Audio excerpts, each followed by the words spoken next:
Assalamualaikum warahmatullahi wabarakatuh.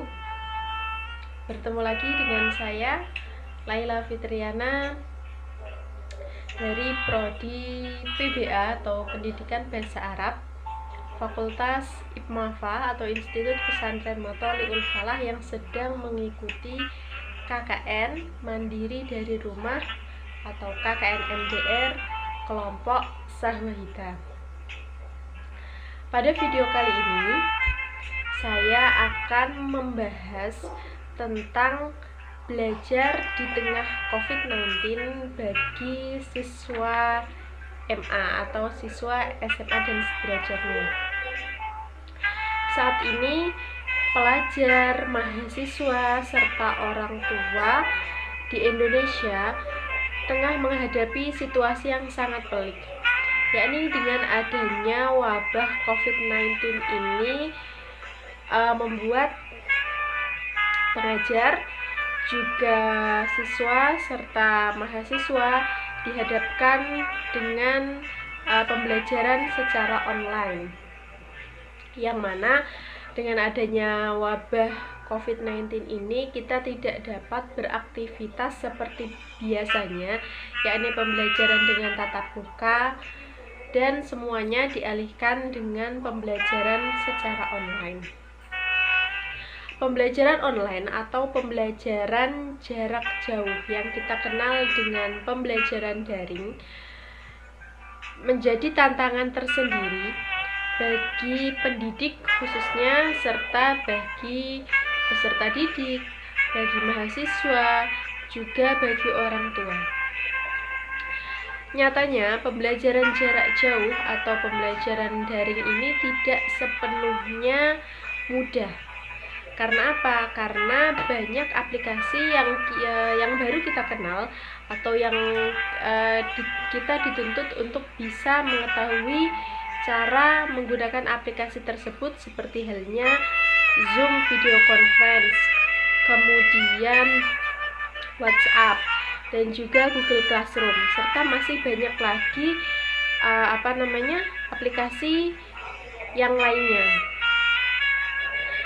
Serta pembelajaran jarak jauh atau pembelajaran daring ini banyak sekali godaannya untuk pelajar utamanya. Misalnya, karena rumah dianggap sebagai tempat untuk beristirahat, jadi siswa tergoda untuk rebahan, untuk menonton televisi, bermain gadget, atau tidak mau belajar di rumah. Dengan berbagai masalah yang pelik ini membuat mood siswa atau membuat gairah pelajar menjadi suatu tantangan tersendiri untuk melaksanakan pembelajaran secara daring.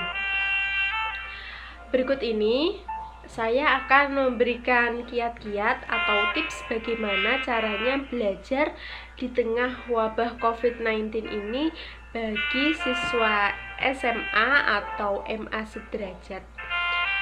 Yang pertama, pastinya sebelum kita melakukan pembelajaran, sediakan tempat yang nyaman untuk belajar. Pilihlah tempat belajar atau tempat duduk untuk belajar yang nyaman, yang mana posisinya tidak terlalu rendah dan juga tidak terlalu tinggi. Selain tempat duduk yang nyaman, kita juga menyiapkan meja yang nyaman juga, karena tempat yang nyaman atau posisi yang nyaman ketika kita belajar itu sangat mempengaruhi sekali terhadap belajar kita nanti. Jadi sebelum kita belajar, pastikan sediakan tempat yang nyaman untuk belajar.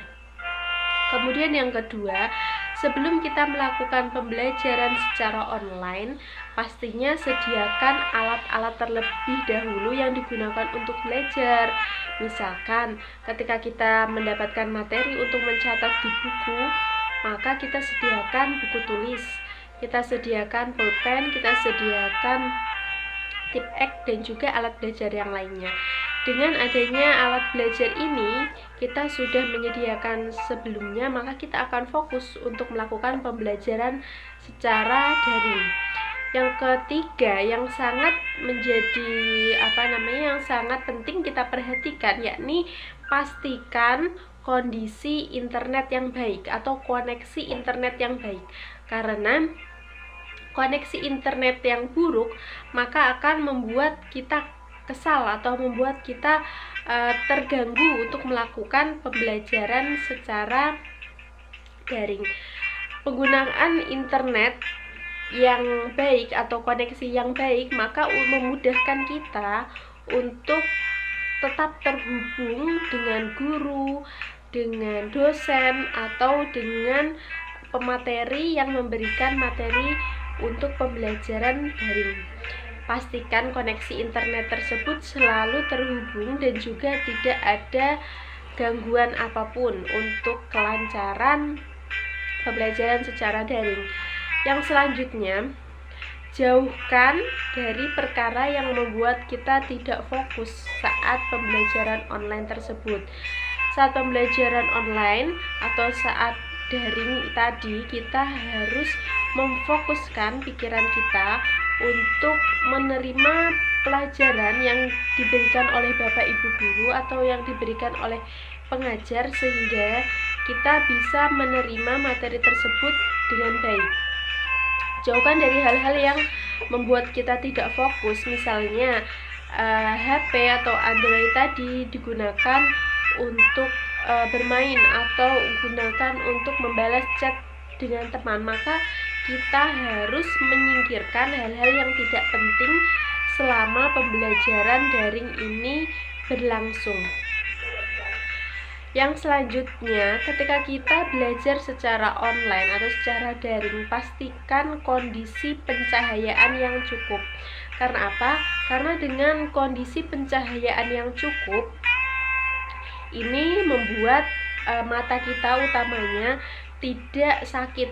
Karena ketika pembelajaran online berlangsung, yang menjadi fokus kita atau yang menjadi media yang kita gunakan untuk pembelajaran tersebut adalah media-media elektronik. Jadi ketika kita tidak menggunakan pencahayaan yang cukup, maka akan membuat mata kita cepat lelah. Misalnya kita belajar di tempat yang gelap, maka membuat mata kita cepat lelah, karena kita bisa menggunakan handphone, menggunakan Android, menggunakan laptop, ataupun semua media yang kita gunakan untuk pembelajaran ini tadi. Yang selanjutnya, tetap tenang, tetap fokus saat pembelajaran online atau pembelajaran daring ini berlangsung, serta kiranya dibutuhkan, sediakan makanan kecil yang bisa membuat kalian ini tambah fokus atau tidak teralih pada hal-hal yang tidak penting. Maka sediakan makanan-makanan kecil, misalnya sediakan air putih ketika kita menghadapi situasi yang stres atau kita menghadapi kejenuhan, maka kita istirahat sejenak, meminum seteguk air putih, kemudian memakan cemilan, dan kita bisa melanjutkan pembelajaran itu lagi. Mungkin yang telah saya paparkan tadi adalah beberapa kiat-kiat yang bisa digunakan atau tips yang digunakan untuk pembelajaran di saat pandemi seperti ini. Kiranya itu yang bisa saya sampaikan. Ketika masih banyak kekurangan atau kesalahan, saya mohon maaf, dan kita berdoa bersama semoga wabah COVID-19 ini segera berakhir dan kita bisa belajar kembali seperti semula. Amin ya robbal alamin. Terima kasih atas perhatiannya semua. Tetap saksikan tim KKN Sahwahita, ikuti terus, dan don't forget to follow and subscribe IG, Facebook, dan juga YouTube KKN MDR Sahwahita. See you next time. Goodbye. Assalamualaikum warahmatullahi wabarakatuh.